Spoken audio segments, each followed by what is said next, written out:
రానున్న ఎన్నికల్లో కాంగ్రెస్ కు పూర్వ వైభవం వస్తుందని మాజీ రాజ్యసభ సభ్యుడు తులసిరెడ్డి అన్నారు. పార్లమెంటు భవన్లో దుండగుల దాడిని ఖండించిన ఆయన పార్లమెంటు భద్రతనే కాపాడుకోలేని మోదీ దేశాన్ని ఎలా కాపాడతారని విమర్శించారు.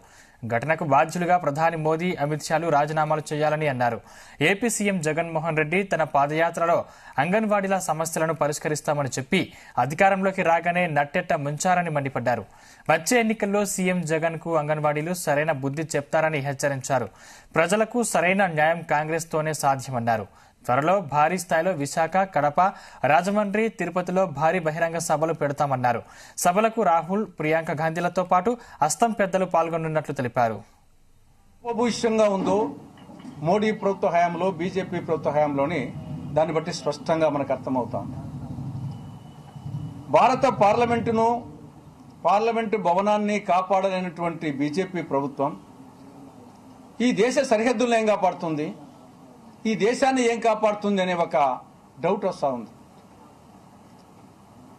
అది ఏ దినం 22 సంవత్సరాల క్రితం 2001లో అదే రోజు డిసెంబర్ 13న ఆనాడు కూడా బీజేపీ ప్రభుత్వమే, ఆనాడు వాజ్పేయి గారు ప్రధానమంత్రి, అద్వానీ గారు హోమ్ మినిస్టర్,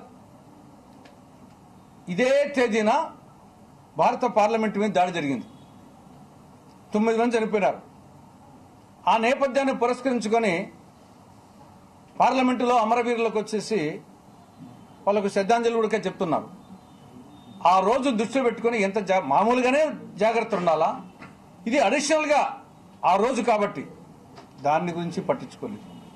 రెండవది, ఈ లోపలనే ఒక ఖలిస్తానీ ఉగ్రవాది గురు బట్వంత్ సింగ్ ఆయన ఒక వీడియో రిలీజ్ చేశాడు. డిసెంబర్ 13న కానీ అంతకంటే ముందు కానీ పార్లమెంటు మీద దాడి చేస్తామని చెప్పేసి ఆల్రెడీ ఓపెన్గా వీడియో రిలీజ్ చేశాడు. అది బహిర్గతమైంది.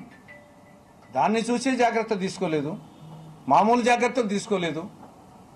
22 సంవత్సరాల క్రితం జరిగిన దాన్ని దృష్టిలో పెట్టుకోకుండా పార్లమెంటును వచ్చేసి గాలికి వదిలిపెట్టేశారు మోడీ ప్రభుత్వం. ఇప్పుడు అది పొగ డబ్బా బదులు నిజమైన బాంబులైంటే, వేరే ఆయుధాలైంటే పరిస్థితి ఏమిటి? లేదా డబ్బాలో కూడా విషవాయువులు ఉండింటే పరిస్థితి ఏమిటి? కాబట్టి నరేంద్ర మోడీ గారి ప్రభుత్వానికి, ప్రత్యేకించి అమిత్ షాకు ఇంకా ఒక్క నిమిషం కూడా ఆ కుర్చీలో ఉండే అర్హత లేదు. ఇప్పటికే అమిత్ షా, నరేంద్ర మోడీ రాజీనామా చేసి ఉండాల్సింది. ఇంకా రెండవ అంశం, రాష్ట్రానికి సంబంధించి అంగన్వాడీ వర్కర్స్, అంగన్వాడీ హెల్పర్స్,